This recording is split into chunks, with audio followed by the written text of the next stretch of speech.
I'm Barry Morrison.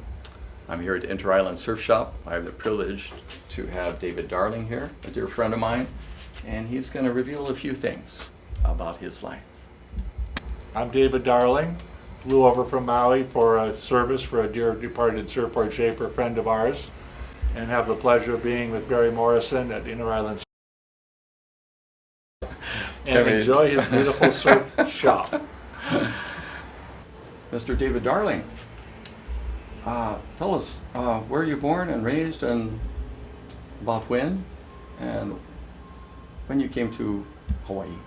1947, St. Paul, Minnesota. Made it through 11 Minnesota winters. Woo. A little cold for my liking.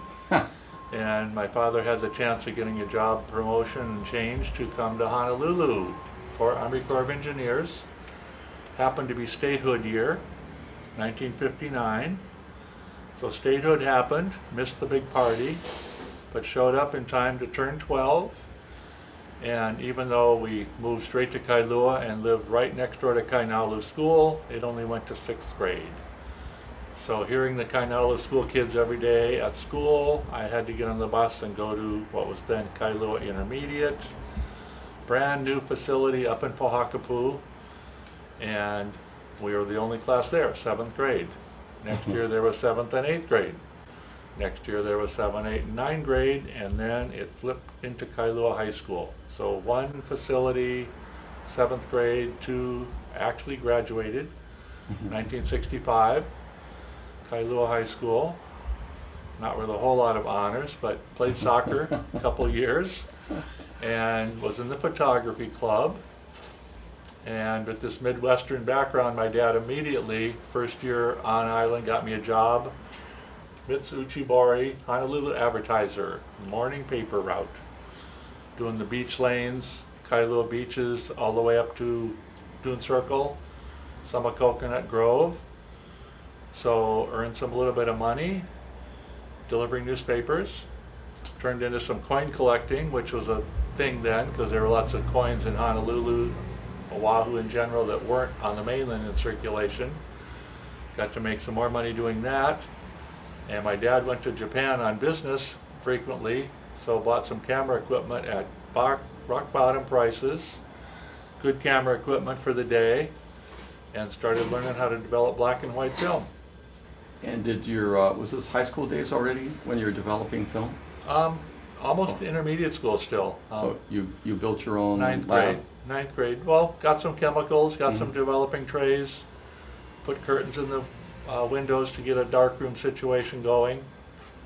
And a friend, Roger DeHay, had an older brother, Lawrence DeHay, that kind of taught me the ins and outs of developing, and the fixer and the toner and how to do enlargements. So it kind of stuck. It was a fun thing to do on weekends, get pictures of the surf crowd. Found my way into some of the surf clubs through that, and learned about not only just Waikiki and Kailua shore break, but started venturing out to the North Shore, which the waves were uncrowded and quite good. What was your first surfboard? Well, other than the rentals in Waikiki Beach, the first started with what they called sand sliding. You got a piece of plywood, surf formed down the edges, resined it up, and sand sliding into the shore break, which now is morphed into skimboarding. But my first actual board I bought was a Velzy. I think it was 9 feet or something, but a Velzy surfboard. Did me well for a while, until a day at Zombies off of Kailua, the far end of Kailua Beach near Castles, a place called Hole in the Head Zombies, which was actually on the Marine Corps base. It broke, went to the rocks and broke. So I needed a new board. And after the Velzy? There was a backyard shaper in Kailua that made boards, and his name escapes me now. But soon after that, we found our way down to South Street, across from Honolulu Iron Works, to guess what? Inter Island Surf Shop. Island Surf Shop. About the only show in town back in the early 60s. Yeah, true. 61, 62. Fun people. Yeah. So you took some great images of the gang and you were there. That was part of it. Chris Yeah. Green was a classmate of mine. Mm-hmm. He got in with lots of the local kids, the Sonoda brothers. Barry Kanayapuni was actually a classmate a little later on. Kailua was crawling with good surfers, no shortage. Yeah. And back to your first cameras came from Japan when your dad brought them back for you? They Or local did. action? They did. Pentax Spotmatic and a 180 lens started it all. Then I realized some of the breaks were a little farther offshore, so I graduated up to a 500, super sharp, nice 500 lens. And also dabbled a little bit with some water cameras. Found an old, what was called a Calypso, which then, I guess the Cousteau brothers developed that, the technique of a water camera, and that morphed into a Nikonos. The Calypso got lifted from somewhere along the way, never to be seen again, but graduated into Nikonos Sure. to swim out and get some water shots. But the Pentax did me well. Asahi Pentax Spotmatic with a 500 lens, tripod. I was off and running. Awesome. Behind And- us here is one of the very first shots I ever sold as a advertisement. It was in the Makaha program, I think in 1962, for Inter-Island Surfboards, Conrad. So this is the image right behind you, and that is the Conrad at the middle bowl. Ala Yeah. Moana Bowl doing his disappearing act, which he was quite good at. Excellent. And was that your first paid photo? It was. First photo ever to, well, I sold prints. At Kailua High, I would sell 5x7s and 8x10s. Of I'd shoot friends? for the friends? weekend. Yeah, we'd just go on a surf trip over the weekend or out to Bellows Field or somewhere. Mhm. And then by Tuesday, I'd have some proof sheets and sell, just prints to individuals. But Nice. the first real commercial that was published was the one of Conrad behind us here. Excellent. Now, I recall as a kid seeing your image at Bellows Beach of a backlit two-bride, golden image coming Mark through at Surfer. Watson, yeah. Beautiful. Mike McPherson was a little older. He had a driver's license. So we went out to Bellows Field on a south wind day. And of course, Bellows and Kailua and Waimanalo Beach all face east. So the early morning sunrise, it was backlit. Golden. Beautiful. And I didn't know what I was doing, but you could see right through the wave. So you could see Excellent. Mark Watson in a boom Inside situation. deep. Yeah. Beautiful. And I got some of Mike McPherson that same day that were published later. He was a good nose rider and son of a beach boy. Airedale, his father, was a Waikiki beach boy, part Hawaiian. McPherson blended in with the Hawaiian culture and gave birth to Michael McPherson, who was a dear friend in high school. Mhm. But yeah, that Bellows roll was one of the first where I didn't even know much about lighting. And I always tried to shoot just natural light. I didn't have flash equipment. It was always just outdoor natural light. And yeah, that one of Mark Watson got published. I guess some church in Aina did a folder for the kids' high school. Take a folder to high school. It had maybe 7 or 8 of my pictures on it. That was another little adventure that it wasn't really commercial because it got sold to benefit a church, I think in Aina. But the very first picture of Conrad behind us there was the first ever published in a publication, which led to John Kelly finding his way to my door. He ordered maybe 8 or 10 8x10 blow-ups. And back then I didn't even know what I was doing, so I ended up with John Kelly, the son of a famous artist, buying photographs from me that I had taped onto mat board. So he gladly paid me for the pictures, but told me, I'm gonna go home and put these in a proper mounting for you. So John Kelly kind of led me away from masking tape on cardboard to actually mounting some of my 8x10s and 11x14s and coaching me. John Kelly was, I would call, one of my mentors, getting me into, actually presenting my work for publication. Mhm. And your relationship with like Surfer Magazine and others? And Well, that started who pulled you early in? on, Yeah. 1962 or so. Severson was just a one-man show and had this little feature called Photos from the Readers. So I went ahead and sent some, immediately got some published. And when I had the privilege of buying John's book, and had him autograph it for me when he was nearing his final years on Earth. He asked me when that was, and when I told him the date, he autographed the book to me as being his first contributing photographer. And it just was a feature called Photos from the Readers, Yeah. Surfer Magazine. And then I had the fortune of going to Arma Hut on the North Shore. The Butler family lived real near us in Kailua, and Dr. Butler had bought a Quonset hut, which is now at Rocky Point, but back then we called it the Arma Hut. And I took a roll of color, or 2 or 3 rolls of color, and got a cover on Surfer Magazine early on.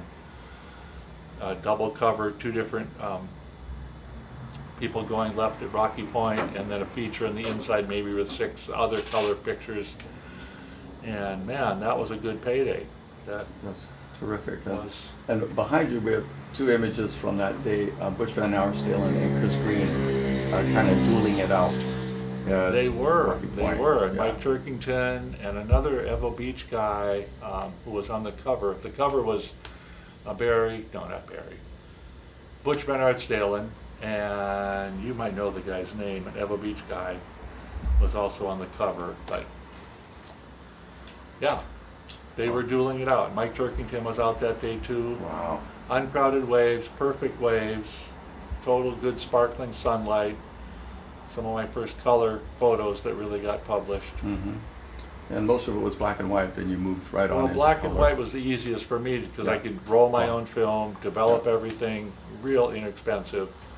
Color I had to send off and get developed with Kodak or another major player.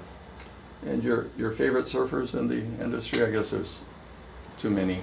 Too many to name, but yeah, my high school buddies, Mike McCormick, like I say, Mike Turkington, Chris Green, Roy Mesker, some of the older crowd, Roy Mesker, and that crowd moved on and left while I was still there. But Kailua was crawling with surfers, Barry Kanaipuni probably being the most enduring legend of the sport that really was a classmate of mine at Kailua. But many, many, many, too many to name. Paul Steele, Gordy Banco, John Lindstrom, Kurt Munchmeyer, You bet. on down the list, Skip Fisher. The Kailua guys would always go windward side and stop at Velsiland first and go down the was line. always the first stop, and it was almost always good.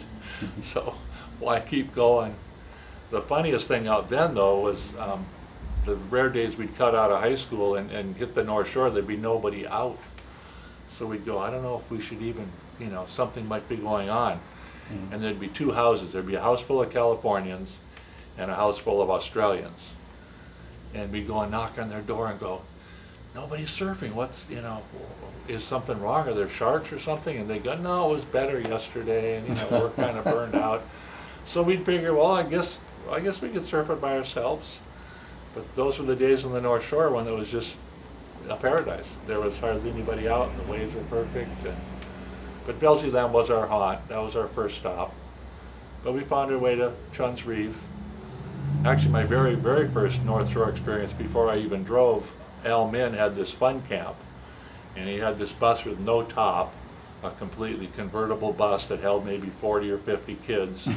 And he'd pile us in there with our surfboards, $1 for the ride to the North Shore. And he'd pile maybe 30 or 40 of us in that bus. And we must have totally pissed off the people. Bring your own crowd. We show up at Haleiwa with a bus with 30 little kids from Kailua all of a sudden attacking Haleiwa at once. But still, it wasn't even that crowded because we didn't know what we were doing. And Haleiwa is a great introduction to the North Shore. Right. You can go both left and right on a small day. Big Haleiwa is something else. But my first ever experience on the North Shore was Haleiwa, which was a fun break. You guys packed all your own lunches. Well, I think he provided. I think for the $1 you got $1. actually an orange and a sandwich and the ride out, and he brought your board. Although I think some of the boards were sticking out of the van and they hit the Honolulu Stream Bridge as we went across. So a couple of the boards got dinged, but I think maybe Al Min had a repair shop too as another side business to his bus route. Excellent. And your relationship with Dick Brewer evolved through your Surfboards Hawaii, there really wasn't Haleiwa. When we ever ventured far enough past Velsiland to get to Haleiwa, we heard rumors there was this guy making boards, Dick Brewer at Haleiwa Surf Shop and immediately met him. Instantly bonded with him, not knowing he was also from Minnesota, but just had an instant connection with Mr. Dick Brewer. Actually bought my first street legal car from him. I had a kind of a van that was parked at Frank Boyd's house that nobody knew about, other than Frank Boyd's mother and my mother being so close a friend. She knew everything that I was doing without me knowing she knew. But my first ever street legal car I bought from Dick Brewer. I think it was a '58 Chevy that he had tuned up and souped up. It was a blue station wagon, Blue right? Chevy station wagon, 1958.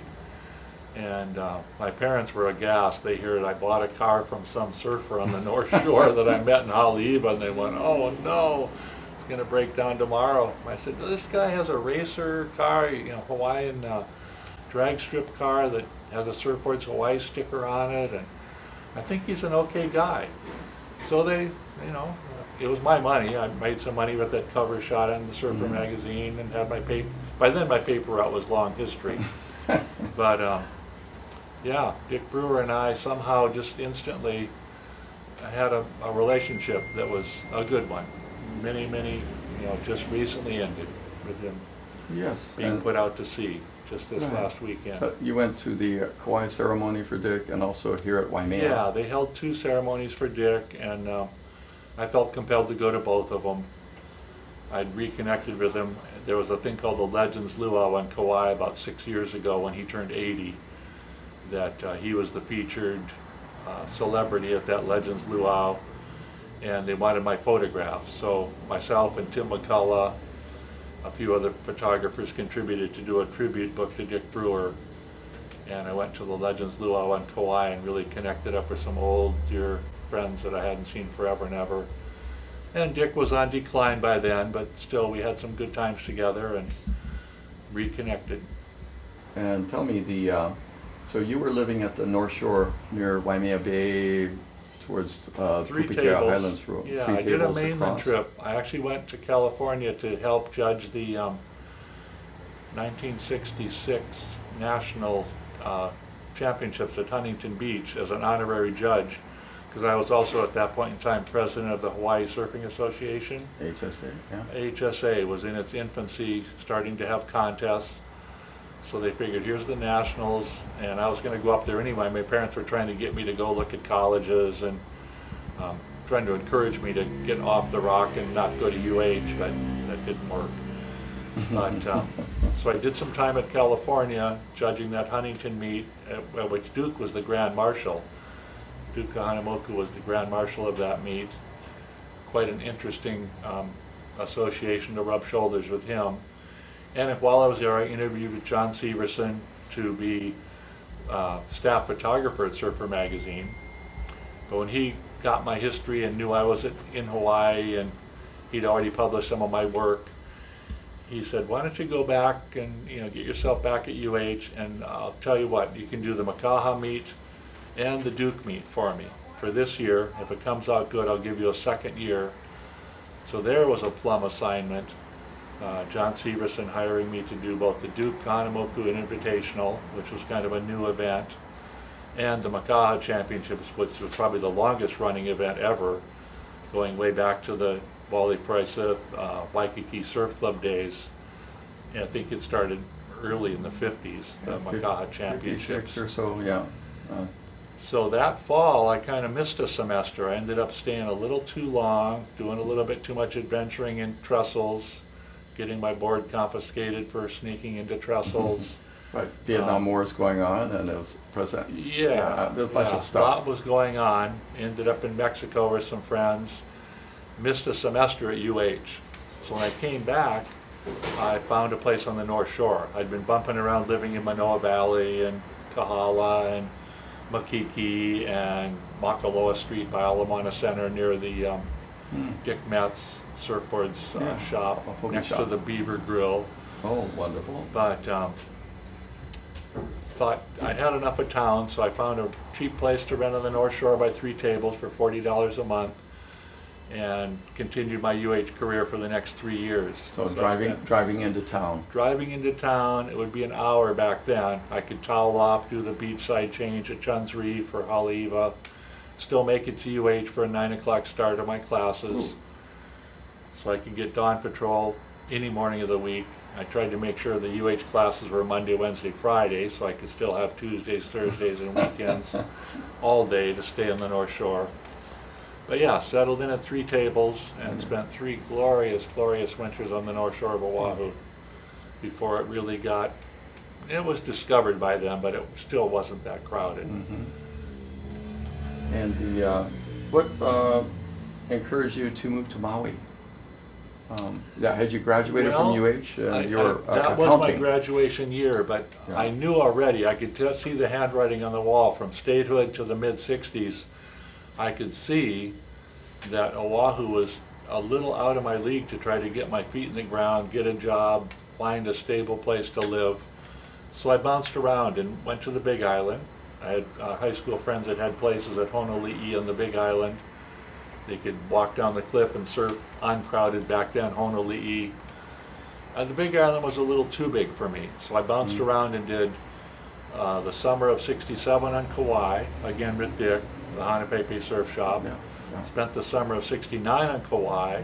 '69 was that turbulent year with the whole, everything that was going on.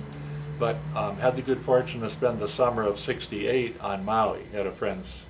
In the summer, the waves would go flat on the North Shore, so the town sites were where we wanted to surf. We wanted to be somewhere on the South Shore.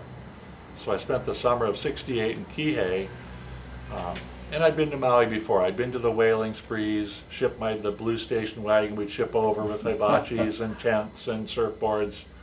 Back then you could pile your station wagon just so there'd be room for a driver to sit in the car and get it on the Young Brothers barge. They didn't care what you put in your car. So you could have a complete camping situation shipped to you, pick it up at Kahului Harbor, and you're off and running. Spend 10 days on Maui, living out of your car.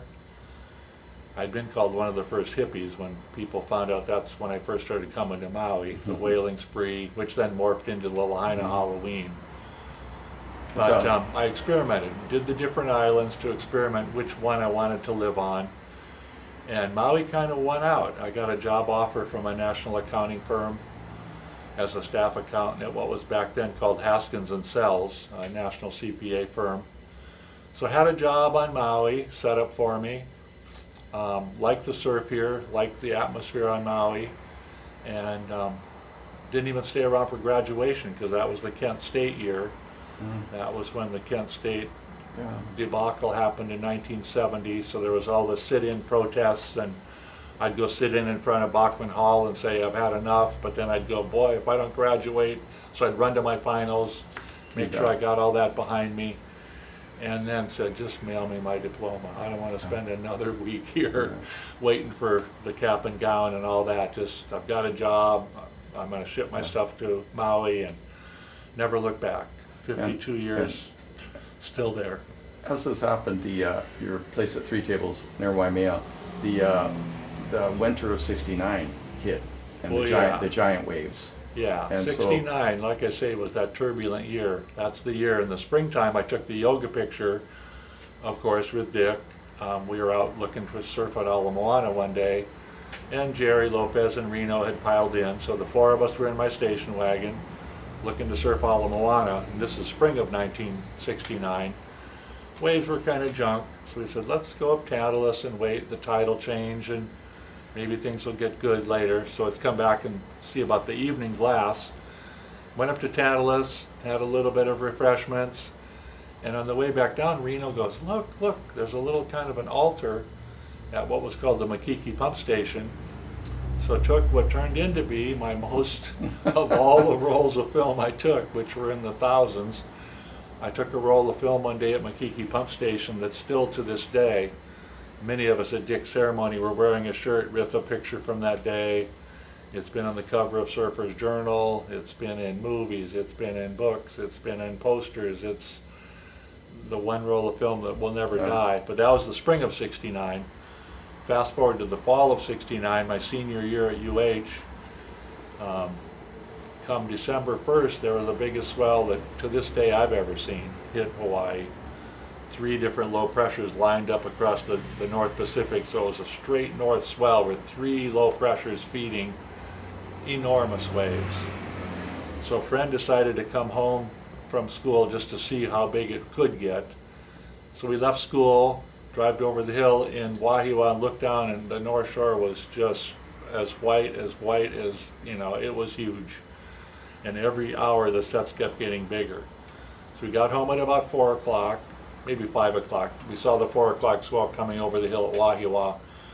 The 5 o'clock swell was closed out. I mean, as big as the North Shore gets. Houses were shaking. And so at the 6 o'clock set, Brewer goes, who was living right in front of me, with Bear and Henry House and sometimes Brian Livingston, "I'm going to Seaview Inn." And I went, "Well, I think we'll stay here. Good luck." So Dick went off to Seaview Inn at the 6 o'clock swell. The sets were about an hour apart. It was that far of a period between the waves. So 7 o'clock, Haleiwa Harbor gets trashed. Boats were demolished. Telephone poles that were fronting parking lots were rolling in the road. I think a Schofield Barrack serviceman got run over by a telephone pole and perished.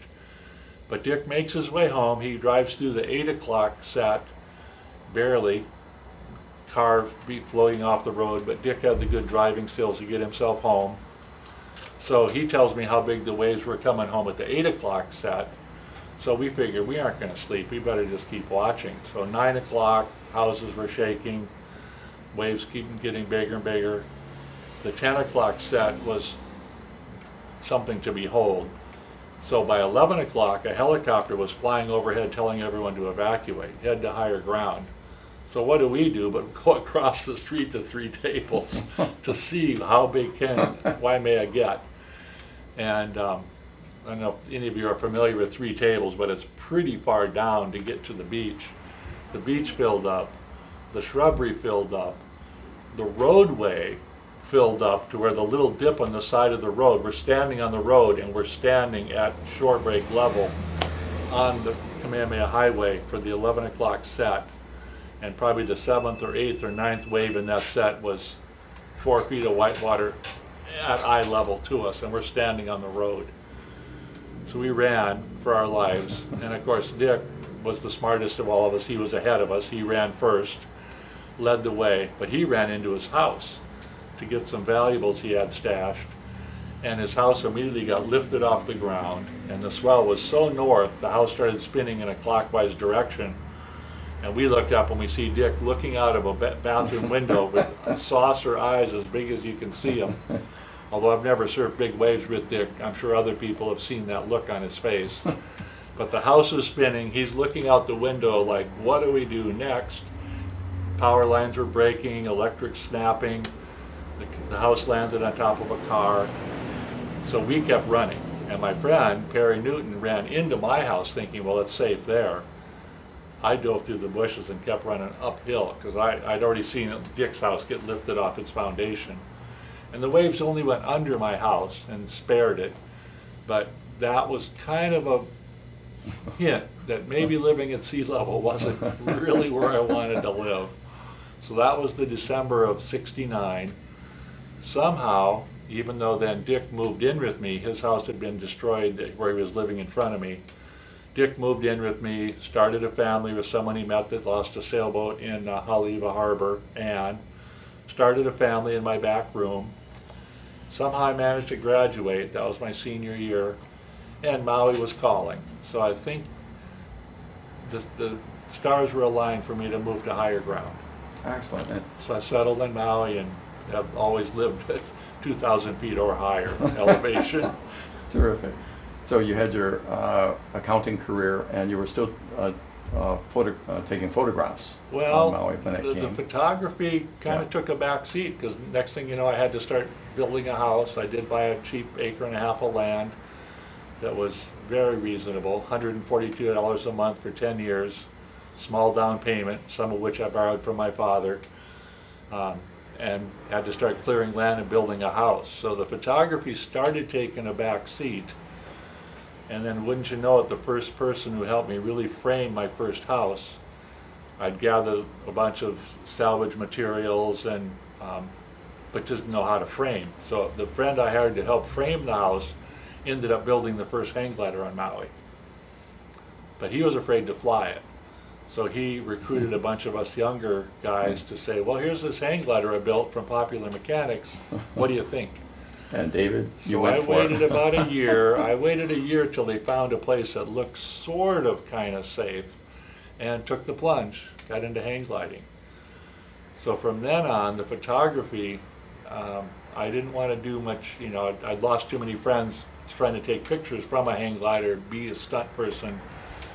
The photography took a dive, kind of. It you know, family stuff and pets and, you know, and soaring, kids, right? but yeah, some soaring pictures, but very few. But most of my photography work is from the 60s, from high school and college. And you've archived your photos? Well, sort of? somehow the climate in Kula was enough to keep them all good, and they were in some kind of semblance of order. But I forget at what point in time it happened, but Surfing Heritage Cultural Center reached out to me. And that's how I had the good fortune to meet Steve Wilkins. He was at that point in time the archivist at Surfing Heritage Cultural Center. Mm-hmm. So box upon box upon box of negatives and proof sheets and prints I sent to Surfing Heritage Cultural Center. A 3-year project took place where Steve Wilkins archived a good bit, not every bit, but you know, 80% of my work is archived and digitalized and stored, recoverable, which still now is being published. The Lopez movie just came out with 18 of my stills. Excellent. We're working on a Dick Brewer documentary. Yeah, wow.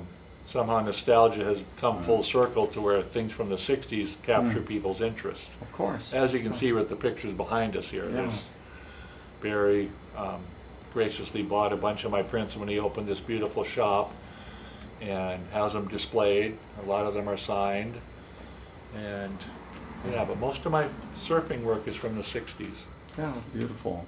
And you have an image up here that your grandfather or great-grandfather took in Waikiki? Grandfather. Grandfather. On my mother's side, Yeah. And so right here is something. Oh, here we that you go. have. Yeah, this is a wonderful thing. my grandfather, Ralph Heath, moved here in 1911 with my mother as a small child.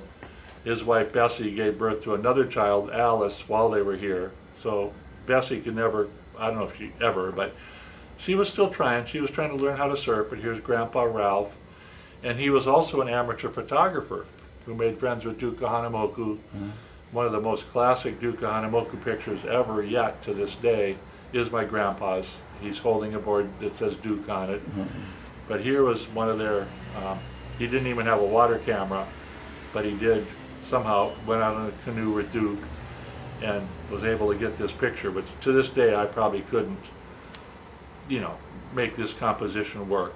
A headstand, the board's almost purling, diamond head's perfectly framed. But even though he wasn't a color photographer, he colorized this for their first Christmas card ever from Hawaii. And Grandpa Heath called Waikiki his favorite place to bathe. Is that part of Fran Heath? The local? No It's relation. different Heath. Okay. No relation, yeah, Okay. yeah. Wish it was. But Tom Blake also showed up, another Midwesterner. Wisconsin guy, Tom Blake, showed up and took surf pictures in the 20s, I think. 20s and early 30s. And revolutionized making hollow boards and water photography. This was just taken with a regular, ordinary camera, probably wrapped it in a lunch bag or something to keep it dry, and somehow made it. Nice. So 1911 is when Jack London arrived with his boat, the Snark. Yeah. So your grandfather Waikiki was right getting there? discovered, yeah. Grandpa and Grandma and my mother lived here from 1911 to 1916. Fantastic. Yay. And some of his work is still being published. The recent Duke Kahanamoku, what was it called? Waterman. Oh, yeah, okay. Yeah, there are two of his pictures. One of him by a canoe, probably the canoe that took this picture. And I guess there's a Duke room at the Outrigger Canoe Club that's dedicated to the Duke. And there at the end of this huge table is a big, huge 16 by 20 of the photo my grandpa took of the Duke holding his board. And any images of your mother was surfing or holding boards or? Few No, and far. she was Yeah. only 5 years old when they left and Yeah. went back to Illinois. Mm-hmm. And I think she just left it, you know, Yeah, use their she shape. left Grandma and Grandpa to be the ones that learned how to surf. Mhm. But she had a love for Hawaii. Those first 5 years really wanted to make her come back, Right. And which she did. Yeah, she came did. back for the second half of her Yeah. life. Thank you. No, it's great. For And, sure. no. A pleasure. Thank you, David. Beautiful shop and Yeah. always some memorabilia. My grandkids were here the other day. And the generations keep going. Inter Island Yeah. Surfboards is So it's still. important to keep a tribute to the heroes of our youth. Yes. It is, Yes. it's important. It is. You know, your perspective at ground level. There's and then- less of us around, but we can still enjoy it. Very good. Well, thank you again, and always a pleasure. I always learn more from you. Oh my goodness. Absolutely. And there's many things you won't talk about, so I appreciate that. Okay. We remember. Well, and yes, some we of them do. we've forgotten. Yeah, perfect. Thank you again. Okay. Thank you for spending this time with us today. We're at the Inter Island Surf Shop on Kapalulu Avenue with Barry Morrison, the esteemed proprietor. Yee-hoo. Thank you, guys.